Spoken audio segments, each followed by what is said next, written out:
Before this video starts, just want to say there are spoilers in the video, so if you guys are Game of Thrones fans and have not watched the season finale and or want to watch the show, stop watching now. So let's get into it. Before this video starts, put in the comment section below if you guys expected this ending, and also tell me how you guys feel about Game of Thrones Season 8.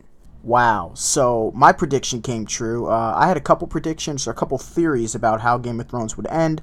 If you guys don't know, earlier on in the week, they actually spoiled Game of Thrones. They actually had like a script leak, and they actually said that it was confirmed to be true. And that was Bran ends up becoming king of Westeros, and Jon ends up killing Daenerys Targaryen. I kind of had it going that way, where he was kind of the Kingslayer. I thought that he would actually stab her in the back. Instead, he kind of just kisses her. I actually said something like that before, where he kisses her and he actually stabs her in the heart.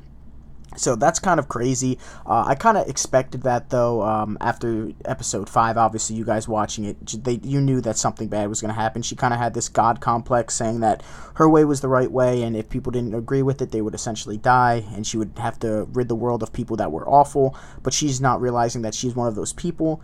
So that's kind of crazy. Jon kind of throws away his entire life. He could have been, essentially king and queen with Dany, or he could have been, the new hand, but he had to save Tyrion and everyone of her rule, so he ends up throwing his life away because he's always been that guy. He's always been that guy to jump on that grenade, to put his sword on the line.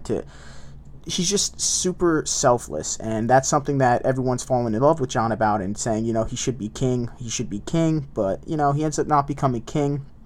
So that's kind of cool about, the North. They separate themselves from Westeros completely, or at least the 7 kingdoms. It becomes the 6 kingdoms, and then a separate party is the North. So that's kind of crazy. I actually can't believe that Sansa was like, what, we're tired of this. We want to be our own separate, essentially our own separate kingdom. So she ends up becoming queen of the North completely. So that's really cool. So you see that Arya, she ends up going on a boat. I don't remember where specifically she goes, but I remember she leaves. She ends up sailing. She says that wherever the map ends, that's where she's going. She's just going to explore the world, because that's what the many-faced god essentially does himself. So that's pretty cool. Essentially, everyone kind of ended on a good note. Tyrion ends up becoming king, hand of the king to Bran, and Bran is now obviously the king.